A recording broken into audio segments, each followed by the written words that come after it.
एक वेळेची गोष्ट आहे. एका डोंगरावर 4 पांढरे वाघाची मुलं राहायची. ही चौघं आता खूप लहान होती. आज रिंकू आपल्या बाबा मोहन बरोबर डोंगरावर फिरायला गेला होता. तेव्हा त्याची नजर ह्या 4 पांढऱ्या वाघांवर पडली. त्याला वाटलं की ही मांजरं आहेत. बाबा, ही 4ही मांजरं किती गोड आहेत.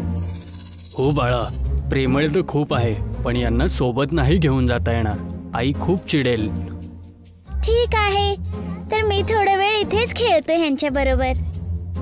रिंकू खूप वेळापर्यंत त्या डोंगरावर त्या वाघांबरोबर खेळत राहतो. आणि जेव्हा संध्याकाळ व्हायला होते तर मनोज त्याला बोलतो, बेटा रिंकू, चल आता, आपल्याला खूप दूर जायचंय. रात्री पहाडांच्या रस्त्यावरती जाणं खूप त्रासदायक होईल. अच्छा, ठीक आहे बाबा, जसं तुम्ही बोलाल. हो बाळा, निराश नको होऊस. चल चला आपण जाऊया आता. रिंकू आणि मनोज तिथून निघून जातात आणि ते 4ही वाघ रिंकूकडे बघत राहतात. रात्री होऊन जाते. मनोज आणि रिंकू डोंगराचा रस्ता पार करून आता आपल्या घरी पोचले होते. आई, तुला माहितीये, आज मी डोंगरावर 4 मांजरांबरोबर खूप खेळलो. अच्छा, त्यांना आपल्या बरोबर तर नाही घेऊन आलास ना? नाही नाही, मी आधीच त्याला नाही म्हणून सांगितलं होतं मालती. बघितलं रिंकू, सांगितलं होतं ना आईला नाही आवडणार. तेव्हा दरवाजावर अचानक आवाज येते. मालती आणि रिंकू जाऊन दरवाजा उघडतात. कोण दिसत नाहीये. कोण आहे जो ह्या वेळेस मस्ती करत आहे? आई, हे बघ, खालती हे लोक करत आहेत मस्ती. अरे देवा, हे काय घेऊन आलास रे? अगं आई, ही मांजरे आहेत. या या, आत या. 4ही बाघ घराच्या आत येतात. अरे, ही इथे कस काय आले? मी जेव्हा बघितलं होतं तेव्हा आपल्या मागे तर कोणीच नव्हतं. हे आमचा पाठलाग करत आले असतील बाबा. आई, मला ही लोक खूप आवडतात. काय मी ह्यांना आपल्या घरी ठेवू आई? रिंकूची आई, ठेवून घे ना यांना. मुलगा किती वेळापासून आणि किती आस लावून सांगत आहे. अच्छा अच्छा, ठीक आहे, ठेवा. पण ह्यांची काळजी, ह्यांची अंघोळ आणि खाणं पिणं हे सगळं तुम्हा दोघांना करावं लागेल. आत्ताच सांगून ठेवते. हा, ठीक आहे आई, मी यांची काळजी घेईन. आणि अशाच प्रकारे 4ही बागांना घरवाल्यांनी अपनवलं आणि आपल्या घरामध्ये ठेवलं.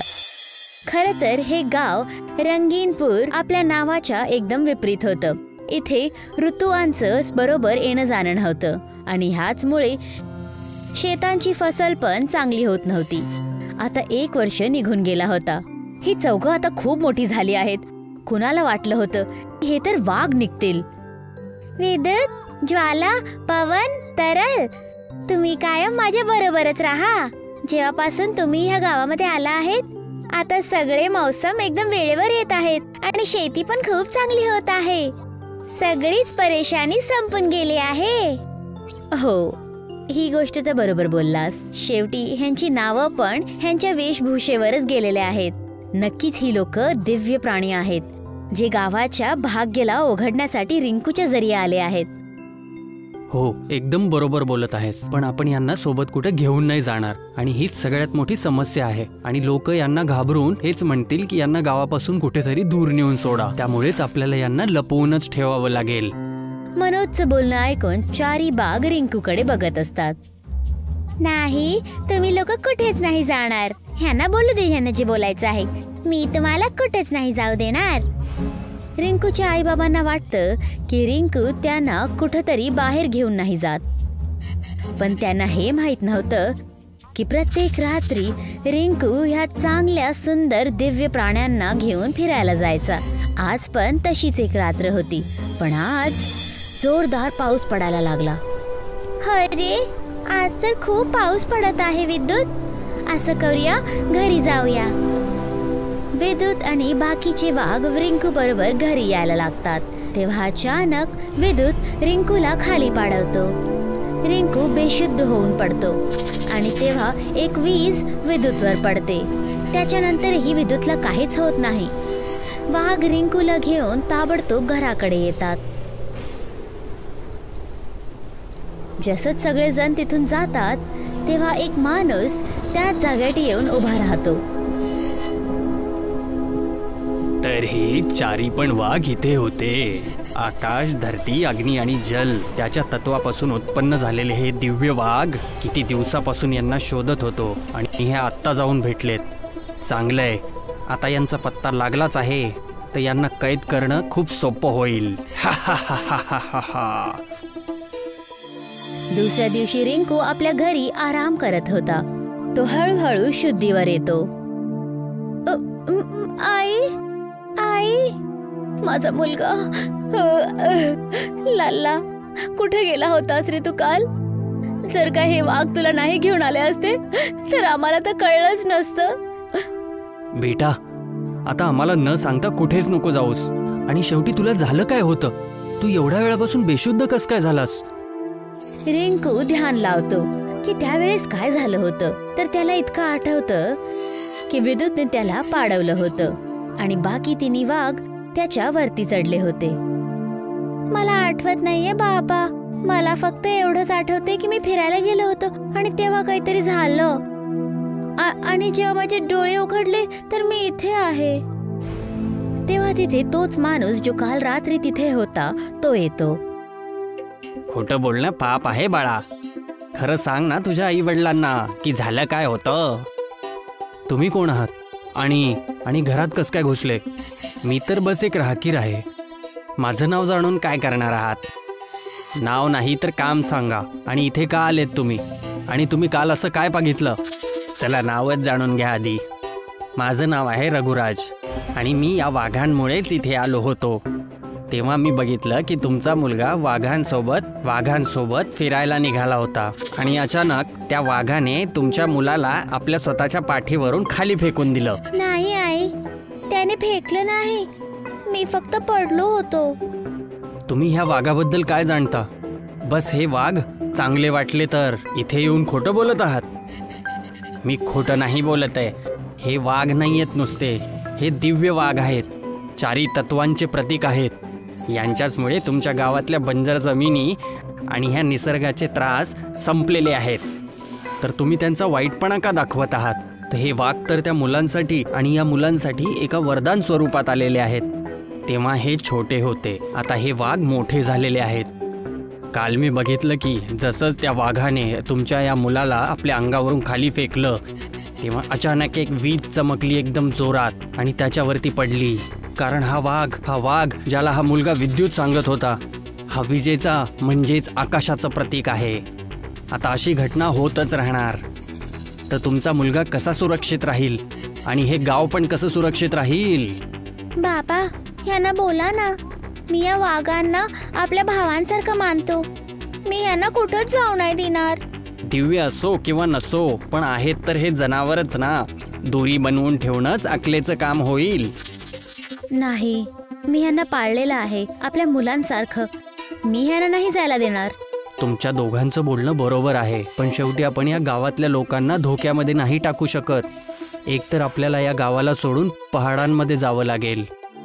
तुम्हा सगळ्यांना रिंकूसाठी त्याच्याकडून दूर जावं लागेल. तुम्हाला समजत आहे ना? विद्युत, ज्वाला, पवन, तरल, मला पण तुम्हाला लांब नाही करायचं आहे. रिंकू तुम्हाला भेटण्यासाठी येत राहणार आणि रघुराज पण तुमची काळजी घेईल. आपल्या आईचं बोललेलं ऐकणार ना तुम्ही चौघे जण आपल्या आई मालतीकडे बघतात आणि तिच्या गोष्टीचा मान ठेवून रघुराज बरोबर निघून जातात. रिंकू त्यांना बघून रडत राहतो आणि असहाय होऊन काहीच नाही करू शकत. 3 दिवस निघून गेले होते आणि रिंकू आपल्या हातांमध्ये त्या चौघांसाठी एक गळ्याचा पट्टा घेऊन जात होता. 3 दिवसापासून रडत आहेस बाळा? तू आता तरी खुश आहेस ना? नाही, मी तेव्हाच खुश होणार जेव्हा मी आपल्या भावांना भेटेल. तुम्ही त्यांना कसं काय अनोळखी माणसाबरोबर पाठवू शकता? अच्छा, ठीक आहे. आता आपण पहाडावरती चाललोच आहोत. ते दोघे डोंगराच्या रस्त्यावर चढून काही वेळानंतर वर पोचतात. तेव्हा मनोज अचानक रिंकूला थांबवतो. काय झालं बाबा? ते बघ. तेव्हा रिंकू बघतो की चारी बाघ एका पिंजऱ्याच्या आत बंद आहेत आणि त्यांना जंजिराला धरून बांधलेलं होतं. बाबा, ह्यांना असं बांधलेलं का आहे? ध्यान लावून ऐक, तो काहीतरी बोलत आहे.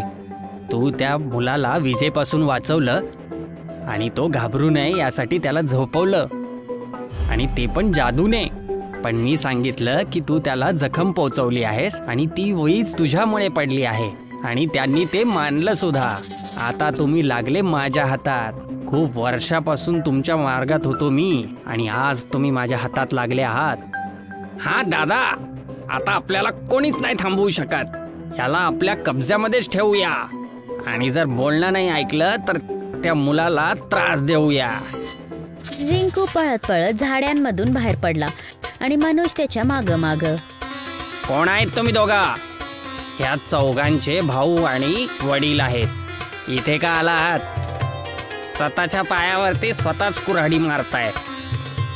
तुम्हा चौघांना माझी काळजी घेण्याची गरज नाहीये. रघुराज रिंकूकडे पुढे वाढतो आणि तेव्हा ते वाघ आपल्या माणसांच्या भाषेमध्ये बोलायला सुरू करतात.